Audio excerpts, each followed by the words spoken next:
Hey guys, it's the Infamous here. Before we jump into tonight's episode, I gotta tell you about our sponsor, Audible. Audible gives you access to hundreds of thousands of audiobooks that you can listen to wherever it's convenient for you. Use our link, audibletrial.com/infamous, and not only do you get a free 30-day trial of the service, but you also get a free audiobook compliments of the show. So head to audibletrial.com/infamous, get yourself a book, and get some money back into the show. Enjoy tonight's episode. Okay, hi. You're listening to Infamous Chronicles. Yeah. Let me down.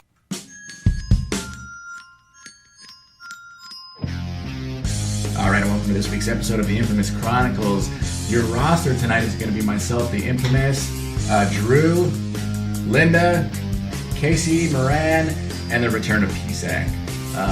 Tonight we're going to be discussing the minimum wage increases and the effect that it's having on the job marketplace and the future of tipping. This is the Infamous Chronicles. Turn down for what? Do you even know what's going on? This is the Infamous Chronicles. The Infamous Chronicles. Featuring the infamous Aggie Rocks. Casey Moran, The Jester. Natalie Sky, Chevy. Junkie, And Gina. Wait, what are we doing? Pardon my French, but you're an asshole. the Infamous Chronicles starts right now. All right, and welcome to tonight's episode. As always, when we do episodes like this that are prime for debate, we just want to put a little disclaimer stating that, we're not here to convince anybody one way or the other. We're just fortunate to have this medium to share our thoughts, and we encourage you to go out and educate yourself for or against these points. But it's just about bringing awareness of the situation out to the light. And remember that you cannot exclusively get your information from CNN and Fox News. Do your homework. Take the time. If you're going to debate, be educated in it. Fair enough? For tonight, everyone, respectful debates, please. Okay, we all are entitled to our own opinions. Doesn't make any of us right or wrong. Fair enough? All right. Tonight, we're going to be talking about blacks. No, white people aren't allowed to talk about that. Tonight, we're going to be talking about the minimum wage increases. So, we record here in California. Everyone here lives in California. And we actually have a state and county minimum wage, correct? Am I correct on this? Yes. Yes. Okay, perfect. And I know that it's different because there's also a national minimum wage. So we're gonna, for the sake of this conversation, we are talking about the automatically annually increasing annual or minimum wage. Yeah, let's keep it as narrow as we can. We start to cover all three of the subjects, and we're gonna sound dumb as fuck. So do we want to talk about the national minimum wage or the California one? Which one are you guys most comfortable with? I'd say California. I agree with that. Okay. California. Right, yeah. Perfect. Everyone's good with California. So in the state of California, currently, the minimum wage is $11. Correct? 10. Right? Did it go up? $10.50. Oh, I'm sorry. $10.50. Okay, So, perfect. yeah, meeting in the middle because 2018 January dictates that it should go up to 11, I believe. Okay. And then by 2020, it's supposed to be $15 an hour, right? That is unclarified. There's certain states right now that are actually already participating in that, which make them the highest set standard for minimum wage, but that's like certain areas, and it's only by, geographical bullshit, whatever it is they factor into it. Well, let's start with the first.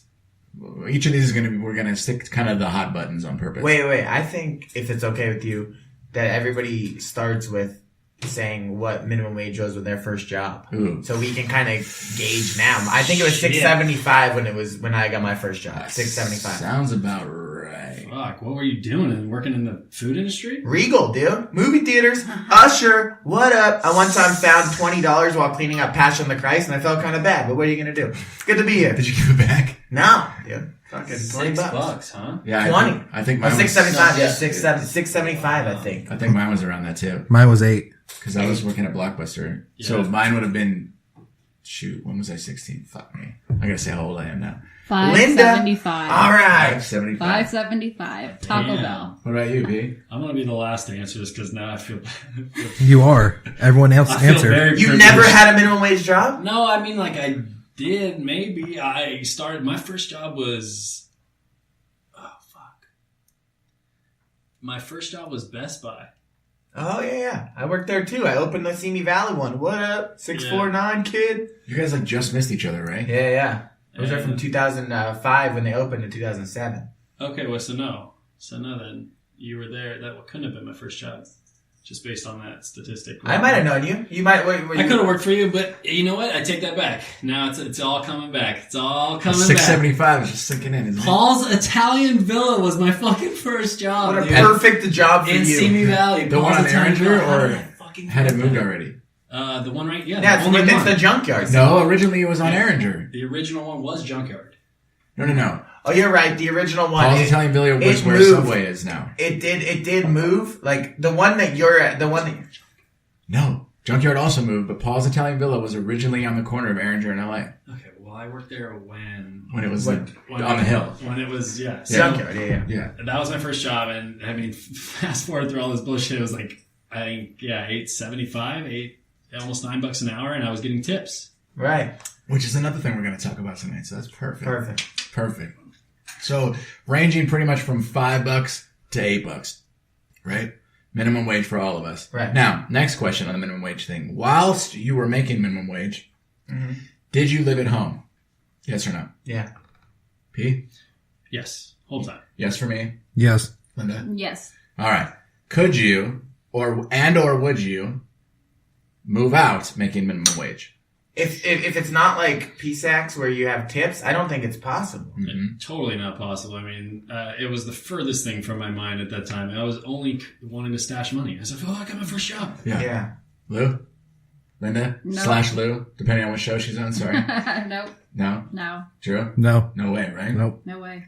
Next question, then we're going to dive into the meat potatoes, just trying to get a gauge on where everyone's at. Do you think you should be able to afford to move out on minimum wage?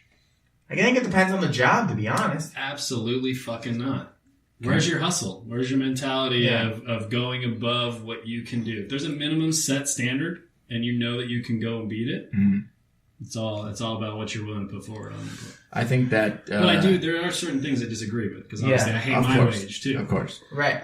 I don't know, because I think that there are jobs that you work at. Like, okay, so I'll preface that by saying, when I did sportscasting, I did 4 unpaid internship jobs. So you get school credit only, right? But I worked harder than jobs at that internship. I worked harder at jobs than I had that I was minimum wage. So the point about that is, like Psac was saying, if you're striving for one thing, certain jobs, depending on the job, if you're making minimum wage, you're probably deserving that. Yeah. But other jobs, like an unpaid internship, I've worked 12-hour days, not $1. But that's part of the hustle. You bit the bullet because you saw a bigger vision. Absolutely, yeah, 100%. You're right. But I guess it's definitely not a debate. It's more of like there are jobs out there that I feel like people are getting paid more than they should. And then there are jobs out there that obviously people are getting paid way less than they should. Right. Absolutely. So it's really depending on that. And I think that we're at a time now in 2017, luckily that women are getting paid better than they used to back in the day. Absolutely. So it's based on what you do, not who you are. Right. I'm guessing there's still a lot of sexism and racism and all that stuff in the workplace, of course, but I do think it's getting a little better. It's easy for me to say. I'm a white male. Or all white in this room. Yeah. So I came from the streets, dog. The white streets of Simi Valley. Yeah, Ronald Reagan Library, kid. Drew, Lou, what do you guys think? Should you be able to move out of your home on minimum wage? No. All right. The reason why I ask these questions is because the primary focus of the debate tonight is going to be on that specific topic.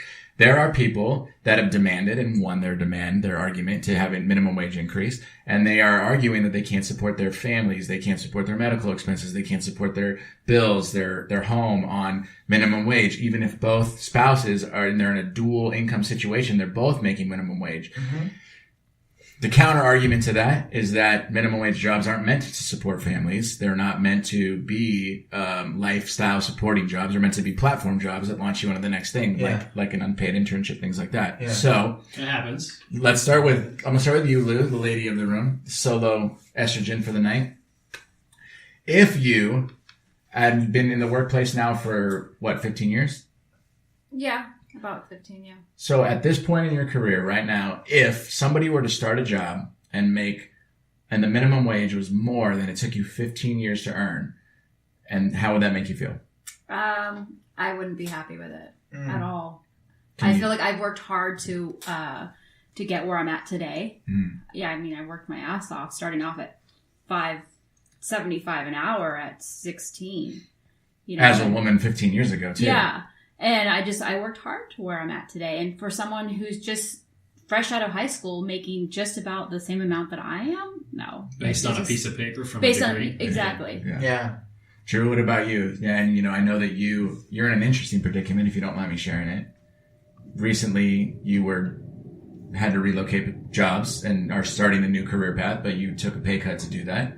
And before you were making $1 over minimum wage, and you were all excited, and now you're back to making minimum wage. I was making $3 minimum wage at my last job. Okay, but now you're back to making $1 over. Yeah. So how do you feel about that you put 2 years of your life into it and you went backwards because there was nothing available for you? It really doesn't matter to me. No.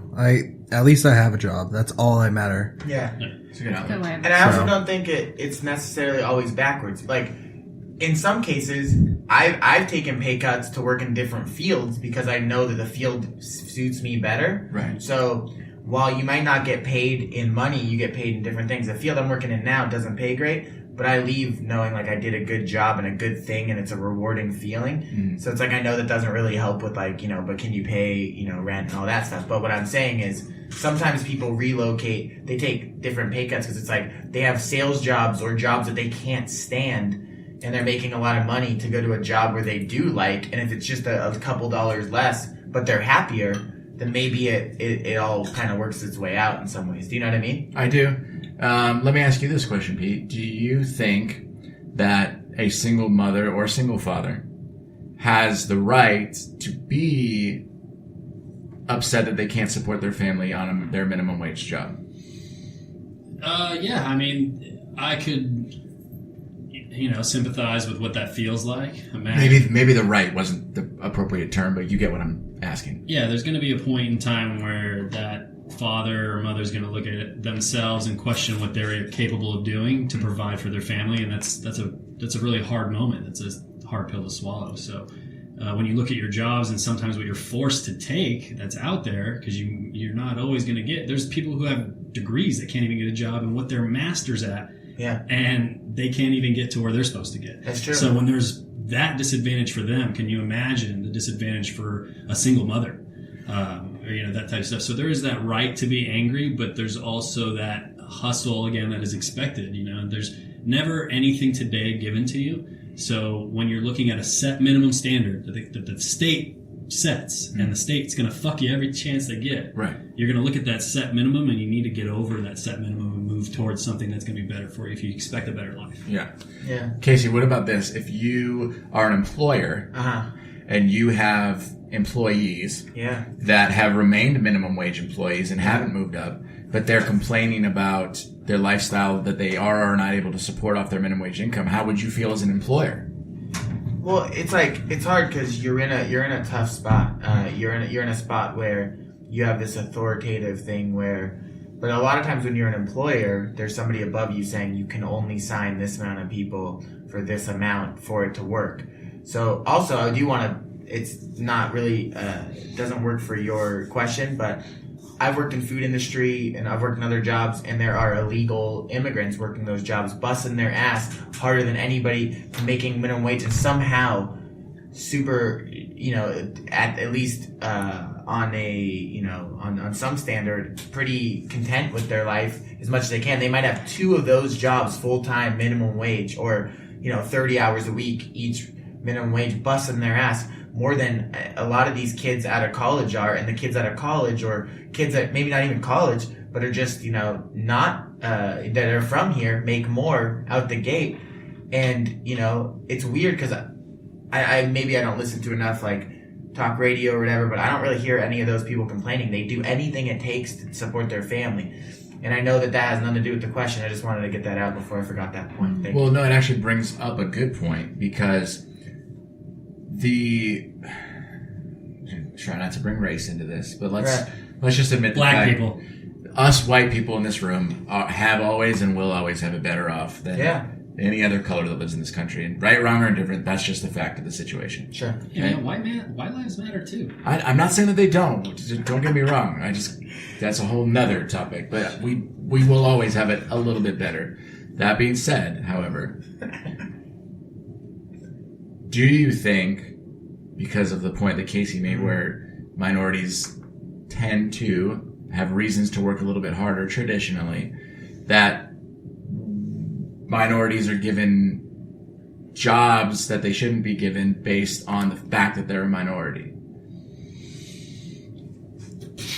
I mean... You're up first, Slugger. No, there's a place and a job for everyone. Mm-hmm. I mean, I know it's hard not to sound racist, right? I'm going to say it not by any minority, and more or less just like you look at how many things are happening right now with Trump's movement for immigration. Right. You know, there's a huge crisis in agriculture right now, and getting our crops, to us who are privileged white lives. Because of the immigrants, they're getting jobs in Mexico. And they're not getting their fucking jobs out here to get our strawberries and shit in time and all that stuff's just getting fucked up. Right. So you look at that and at what point do you sacrifice not only these people's lives, their families and all that, but then, now I'm hurting myself and, it's okay, I'll bite the bullet because we're cleaning up the nation. No, you're just fucking up the world a little bit more. Right. Know? So it's a difficult thing to say. People have a job that end up being more or less what they're made for, I guess, finding your niche or something that works for you. So, but do you... Here's what I've been asking a lot of questions, so let me tell you where I feel, and then you guys can comment on it.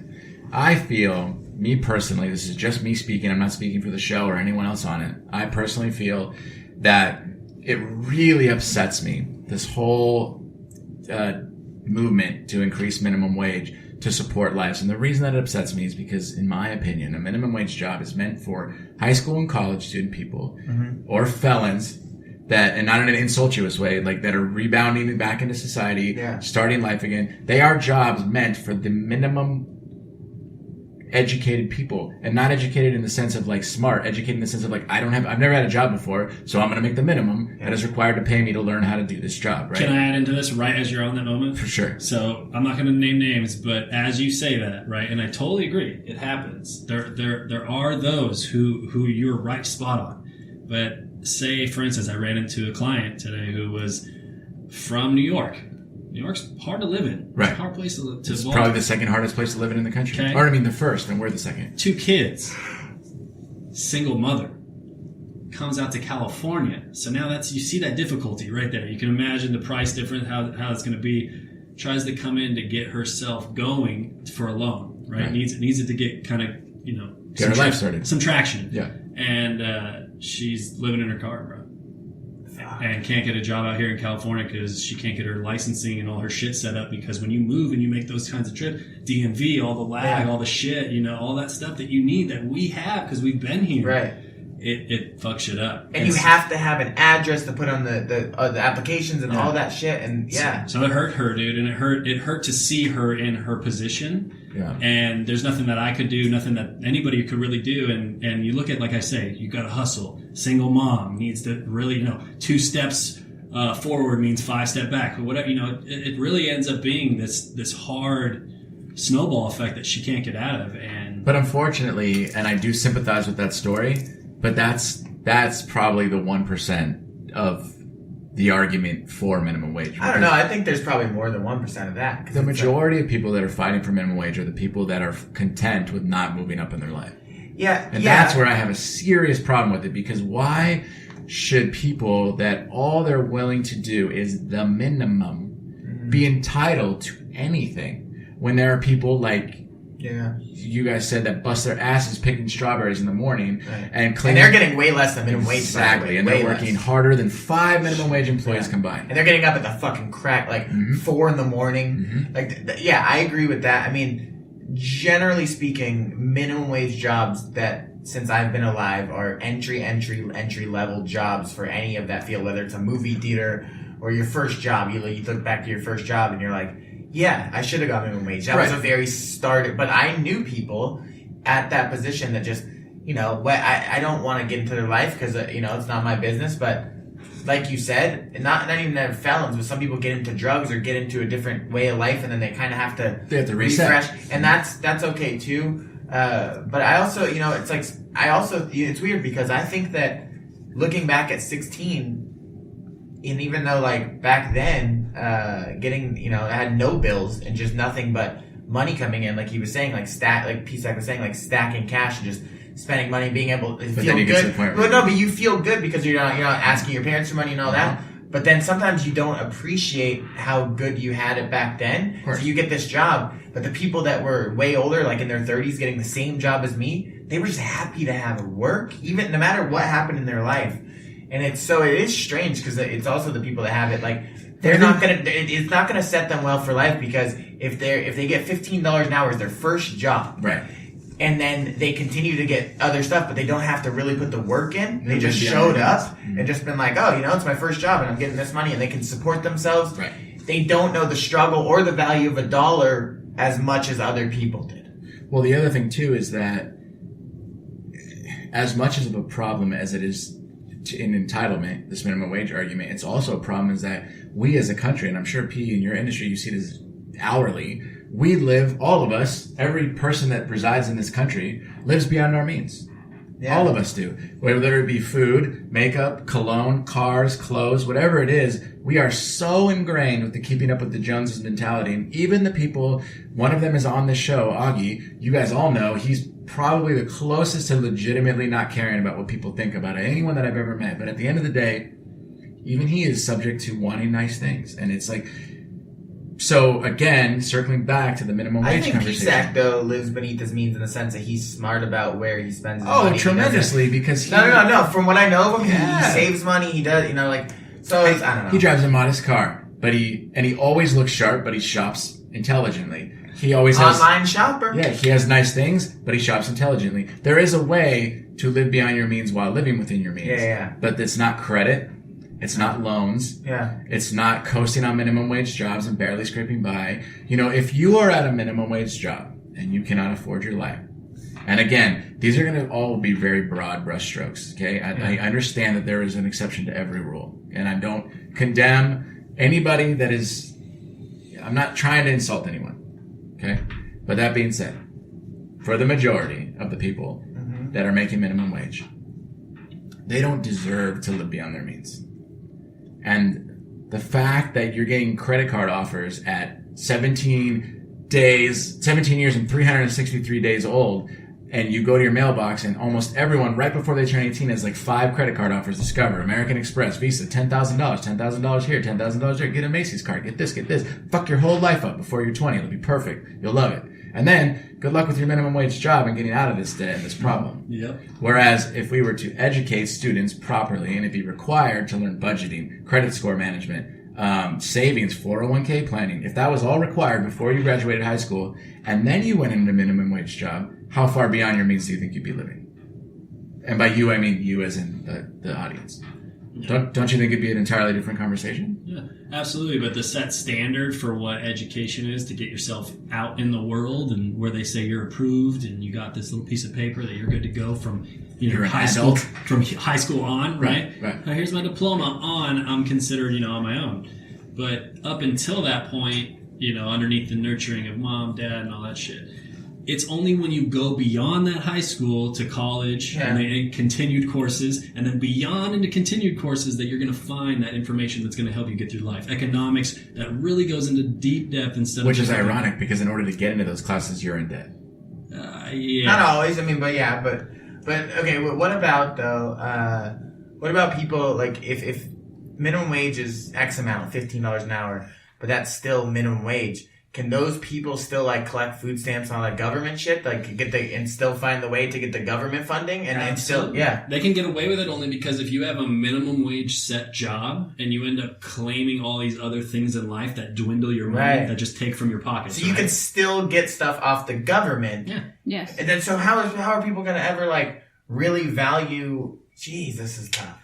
It's a great transition, Casey. You're absolutely right. There are people that we all know personally. There's a person that we all know personally who this person is highly educated, and has a higher level of education degree, and they choose to collect welfare and unemployment because it pays more than the jobs that this person's able to acquire. Because it's almost like we've created this vacuum where it's like, quick, go get into $250,000 in debt so you could be set for life. But there will be no jobs available for you because we're importing immigrants who I'm not saying anything bad about at all, but we're importing immigrants who are far more educated than we're ever going to be because they're learning secondary languages in elementary school.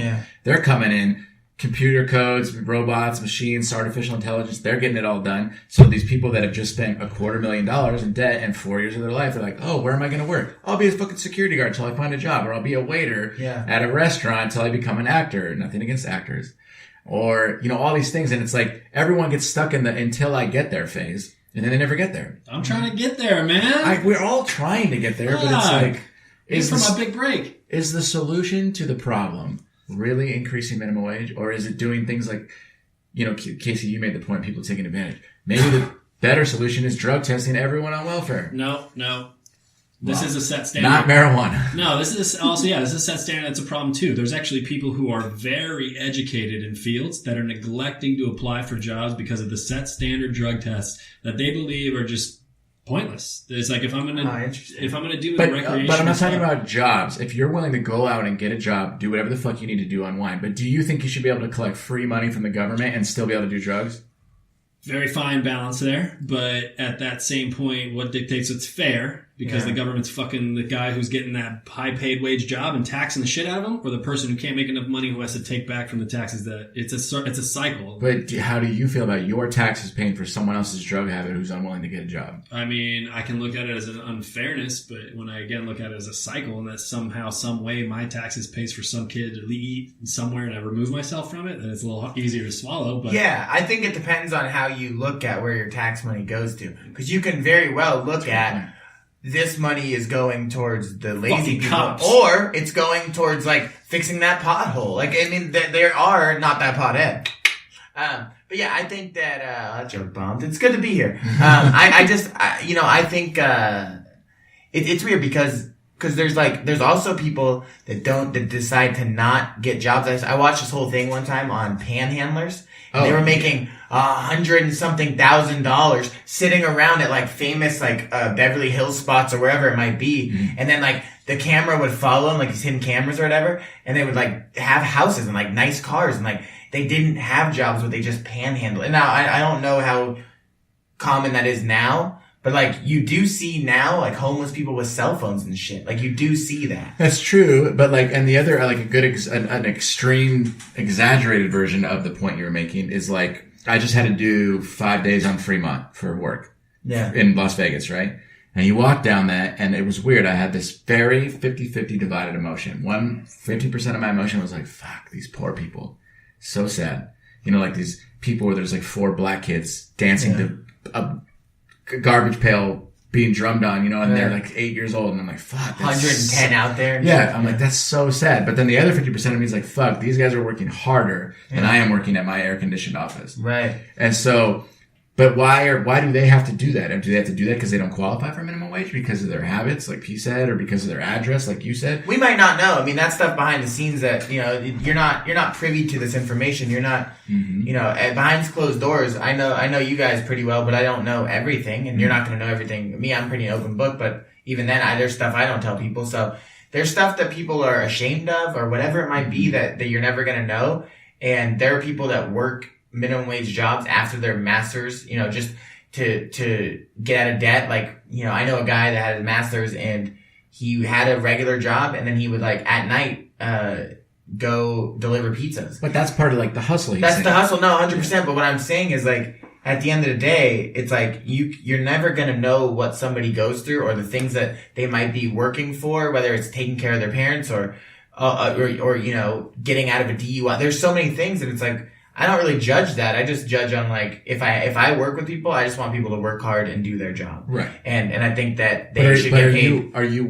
How do you feel to work alongside people that don't have to do that hard work, but they know for sure they're still going to make $10 more an hour than Lou made at her first job. I used to be upset about that. I used to be that guy in class that busted his ass in college that would get mad at a group project because I was doing all the work and they weren't. Right. Now I don't care because I'm just going to keep doing me and keep working on myself. Yeah, that'll bug me a little bit, but I can't really focus too much on other people's lives at this point in my life, because if I just have that negative energy going towards these people that are doing that, if I keep comparing myself to other people, again, I don't know everything going on in their life. I don't know what's going on. I can be mad all day and going, this person's making as much as me and they're much younger and they don't have the job experience. Right. Or I can focus on what's ahead for me and, like Psac said, strive for the next thing that I want and focus on that. And the bosses are going to look and go, well, this fucking slacker is just, he doesn't really know the value of a dollar, or he's new to work.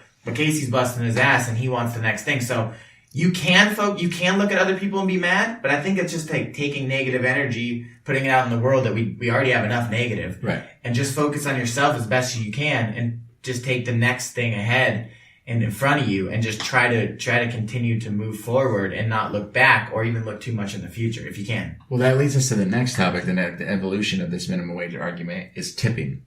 So the theory stated now is that tipping will be completely obsolete by 2020, which is only 3 years from now, because in 2020, minimum wage should be roughly $15 an hour. So the argument was always that, okay, we tip because we know what this person makes and they live off their tips. But if you know that because, and we're talking tipping money, yes. not cow tipping. Yes. I hope that's still around in 2020, am I right? Or blowjay. Move over to the next subject. All right, good to be here. Look at me. It's a good thing you're right? So, with tipping though, you have two sets of mind. One is that these people work really hard for their money and they deserve to be tipped. Two is that now the minimum wage is $15 an hour and 61% of the American population makes minimum wage or less. So you've got this person that makes the same as 61% of the population. Why should you be obligated to give them more?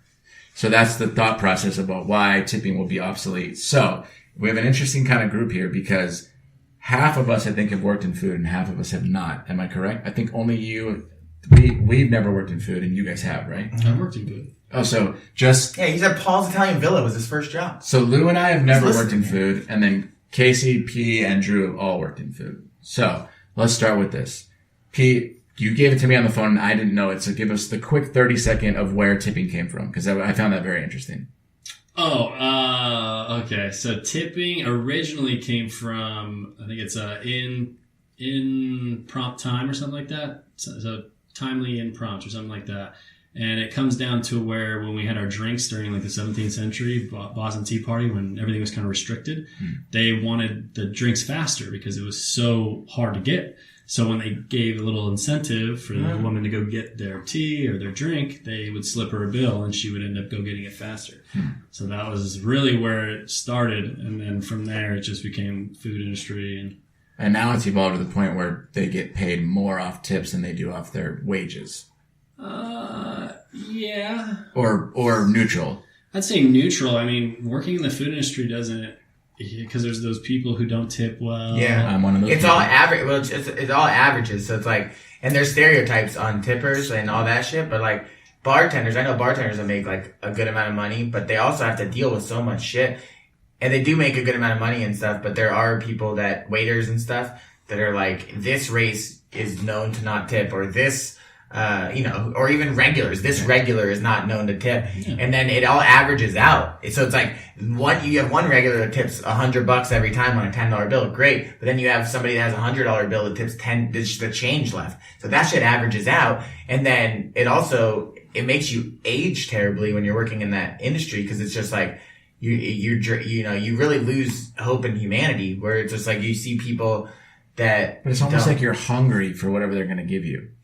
No, like, no. Oh, that guy sucks because he didn't pay me extra. No. But you like just the general consensus of more like, or less agree that tipping comes down to the job. If you look at how it originated, it's like food industry and all that stuff. You don't get tipped, but I don't get tipped. Exactly. My cousin's a plumber, and that fool deals with your shit, and you don't tip him. Right.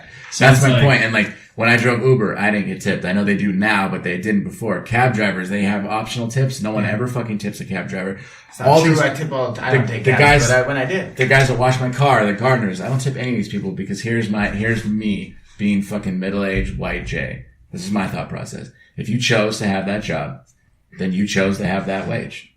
And I choose not to give you extra.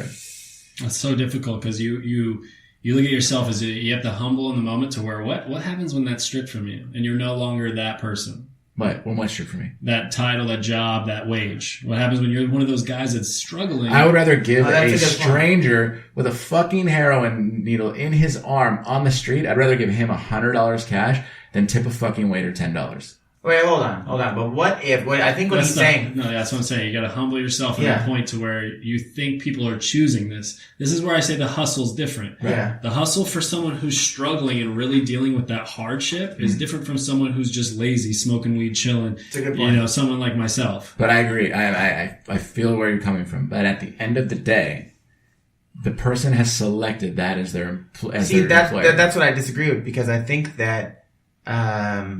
They don't necessarily select it. It depends on where you're at. And sometimes there was a time where there was such a bad job market that even if you have a master's degree that you can't get anything other than $10 an hour or whatever. So who do you feel is more entitled to your gratuity? The guy that all he did was bring you a fucking plate from the back room, or the doctor that gave you a heart transplant? Who's more entitled to gratuity? Yeah, but like the doctor, the heart transplant, they're getting a lot of money, and it's based on insurance and all that shit. They chose a better career path. Yeah, but yes and no. It's like I agree in some ways, but I'm ready. You can smile all you want. No. But choosing a different career path. I mean, doctors and stuff. You're born with a brain that is able to like. You're smart. You're natural smart. It's what you're born with. In sales and just being lucky that we are in a position that we are in today. Salesmen don't get tips. They get commission based on their effort. People like me and you need to humble ourselves in the moment that we know we only got so far because of the...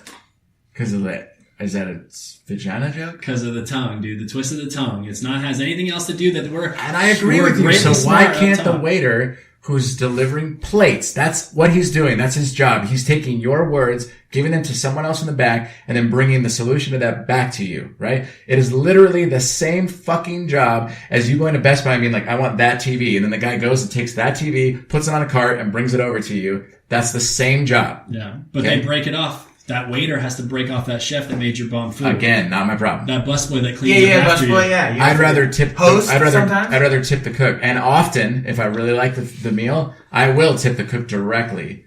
And I will not tip the waiter still. Yeah, you're gonna walk back there in the kitchen and go, that shit was bomb, this is for you. No, you asked to talk to the shift manager. You don't tip at all later? So you go to a restaurant? It honestly depends. Like if somebody really goes above and beyond, of course I'm gonna tip them. But if they're just providing me service that I can... So when you get your bill, you go 0? I write, get a real job. No, I don't really write that. I'm just kidding. Jeez. I just put I didn't know this about you. I'm kind of glad we don't go out and eat a lot. Yeah, I just put a line. Like if somebody comes over and they've earned a tip, I will gladly give it to them. Right. But if they expect a tip for just doing their normal job, like for example, they bring me my food and never come back until the bill's ready, right? Then fuck you. You don't get a tip. But, why should I tip you? I got an example of this is okay to where you go like, say, Poke. You guys ever had Poke yet? Yeah. Okay, so Poke's bomb, right? But it's sushi. We know it's expensive. Oh, I thought it was something else. So you get this bowl of sushi and it literally goes through an assembly line, right? It's just a bunch of people who just grab and go. There's a bowl, they grab and go. It's like a buffet. Yeah. As that goes, you're watching them the whole time. There's no special ingredient. There's no fucking, you're not no magic chef. They hardly chef. even talk to you. Yeah, you don't say shit, right? But at the end, they're like, would you like the tip? Yeah. No, bitch. Like, right. Or Jersey Mike's or Subway. Why should you tip those people? No, that one I get. Starbucks, that stuff. Yeah, fuck all No, I understand that. I mean, to an extent. Give me my mocha chocolate bullshit. But when it comes to like food, only because it's all about if you worked in it. You only understand something if you've worked there. So like, if you worked in that industry, you would understand the shit they go through a little more, I think, and then you would have more empathy towards what those people go through, and you might want to tip more. That's all I'm saying. As is any industry. Anything. Look at a nurse. Look what a nurse has. Nurse literally has to wipe asses. Yeah. As her job. Yeah. And put needles She's in making arms. $90,000 a year. Some of them legitimately have to jerk off old guys, dude.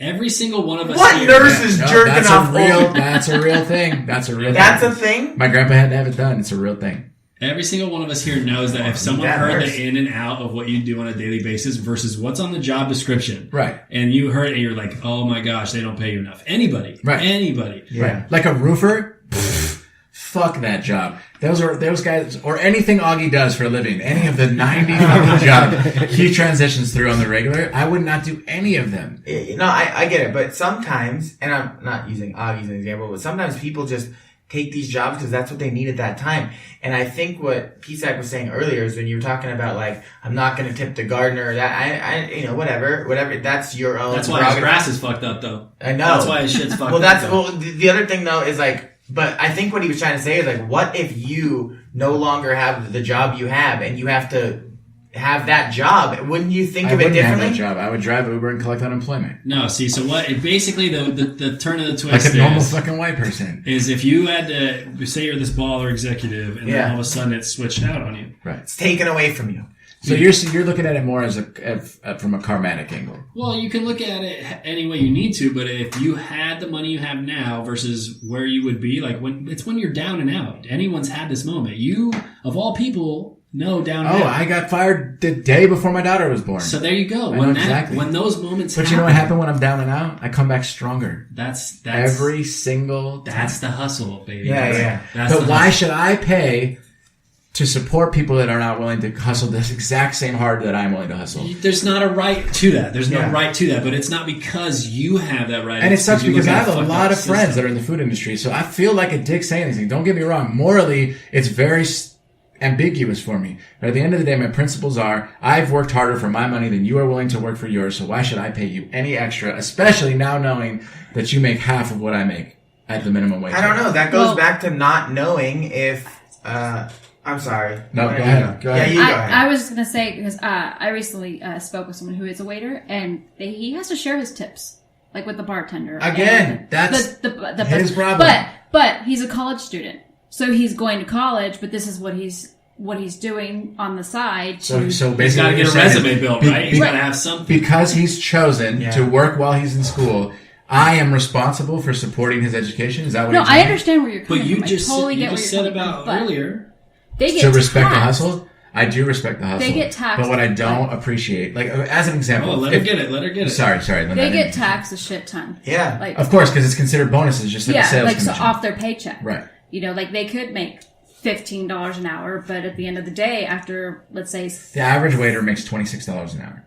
Do you think they deserve that? No, that's so true. She's right, because look at how Starbucks launched their whole shit nationwide. All baristas now got tips, but then when they started getting too much, they taxed their shit. Right. Yeah. Made it become a part of the drink. They had to include it, and then they taxed them on their paycheck. Oh, shit. Yeah, no, I mean, I just think it depends on, where you've been in life and what you've done, and to just go, I work harder than this person. I don't know, man. You don't really know that. Like, you don't know that they don't have another job that they're busting their ass on. Maybe this is their second job, that they have a bunch of other stuff. We don't know what's going on behind. Yeah, but on that same level, making exactly what I make now, right. I still worked 3 jobs. I was up at 2:00 in the morning throwing newspapers. So you and then hustle to get to this point. There's there's those people. But that's what I'm saying, is that why should I be responsible for somebody that's not willing to hustle as hard as I am? And I'm not, again... That's a very general blanket statement. I know people that work their fucking asses off. They give up nights away from their kids every single night, and it breaks their hearts. And I get it. I sympathize with that. But what I don't sympathize with is people that take a job and expect me, and then call me a fucking asshole for not doing it, to support their choices. Yeah. It is not my job to support their choices. That's a whole different story on that versus a whole topic of how. But again, I just to be clear, I do believe that there is. People are capable of getting tips. I do believe people earn tips and should be given tips, but I don't believe that everybody, just because they have the title of waiter or waitress, should be given a tip. Okay. How do you feel about tipping valet? I don't tip valet, ever. That's sketchy, because you got them in your car and shit. Right. It's like... Sometimes they steal shit, as it is. I mean, I don't know, but I will say this. And this is the first time I brought it up, so that's probably good for me. But there are people that are born with mental illness or certain things, so they can only do so much in terms of in their head or at least to them, they can only handle a certain amount of workload. I agree. So some people look at that as lazy, while other people that understand it look at that as like. But like, if you're struggling with a handicap, which is what mental illness is, sure. and you go out every day and you still work an 8-hour shift, then you fucking deserve to get tips because you are working harder than you are mentally and physically capable. So you're responsible for that? Because I'm that's not what you're responsible saying. for that. I would choose to support that kind of effort. But like, here's the thing. That's It's not going to be, but it's not going to be on my name tag. I'm Casey. I'm handicapped. So you know that. So it's like, you're not going to know. I'm just going to be a regular fucking goofy guy. Some of them have people standing with them. You just became a very contradicting, hypocritical. No, I was under the impression you were talking about like mental, like. Regardless of what it would be, if you were looking at any disability and saying that now justifies it because now they're working harder. It doesn't justify it. I would choose to support that level of work ethic. What I would not choose to support, again, is somebody not willing to put in that level of effort. So, example, you're in a wheelchair, P. Yeah. You work at the same restaurant that Casey works at, right? He's not in a wheelchair, right? Casey comes over to me. I order this Coors Light, and he goes, "Here's your Coors Light." And then he leaves, and he doesn't come back until he brings me my check.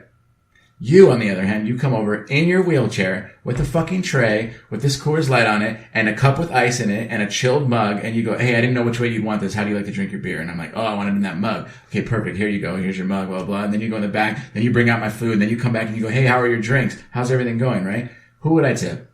Well, who deserves the tip? At that point, who would I choose to give extra money to? The hustle in the chair, man. Exactly. Yeah. It comes back to the hustle. But what does the chair have to do with anything? Like, I feel like if he was just doing that without the chair, it would be the same. It would be the same. It would just be all the more hustle to overcome. But you're looking at it more as a sympathy or almost a pity. No, I'm looking at it as a respect. I'm respecting the amount of effort they're putting into their livelihood. But you take the chair out, and P does the same thing, I respect the hustle. But would you tip him the same? Then you would chair more.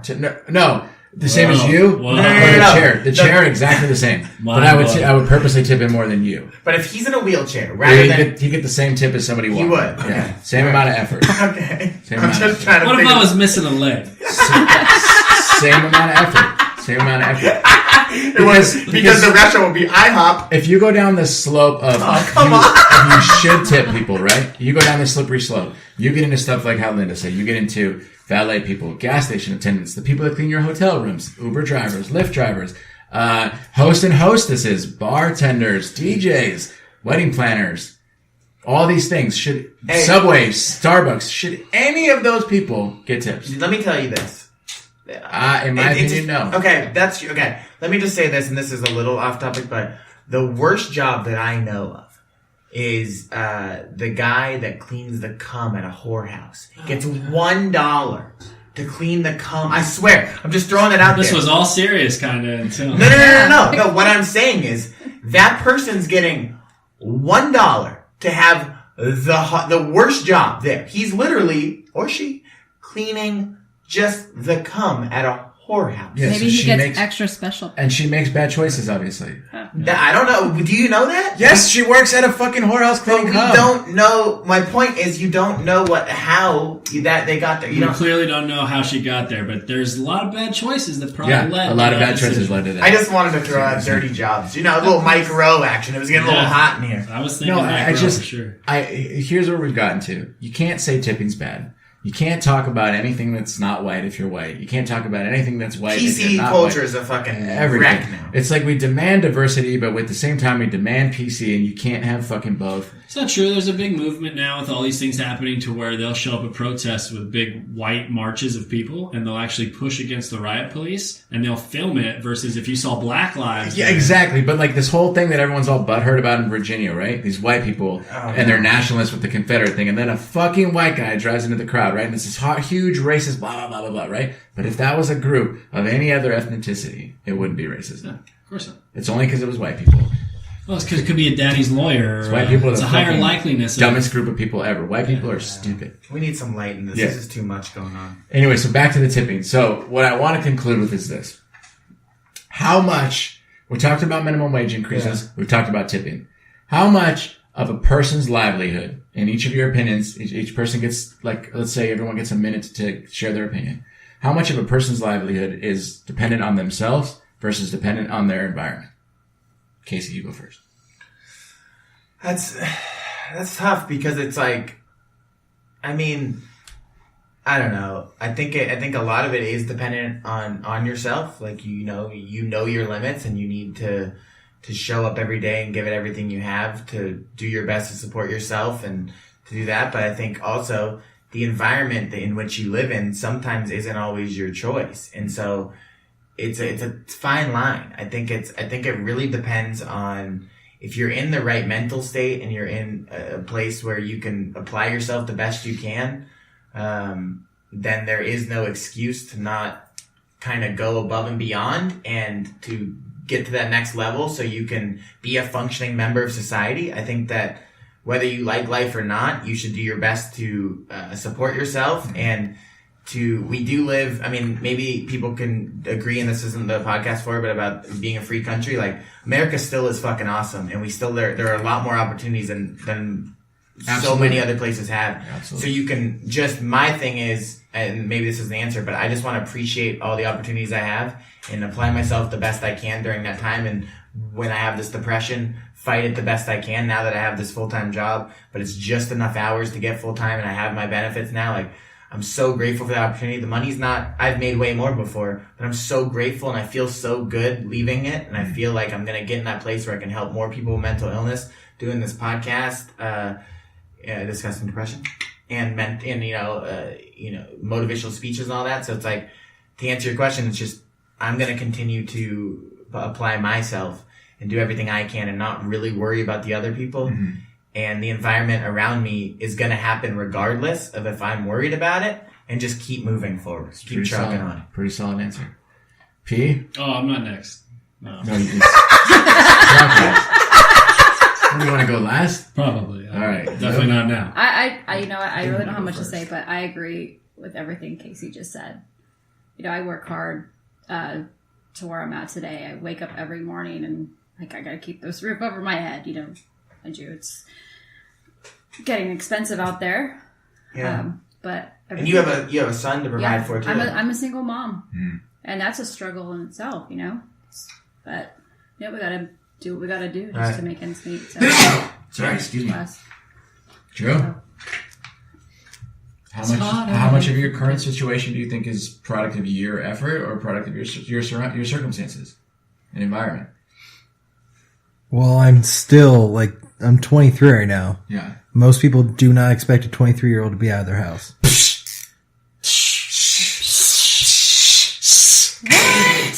What?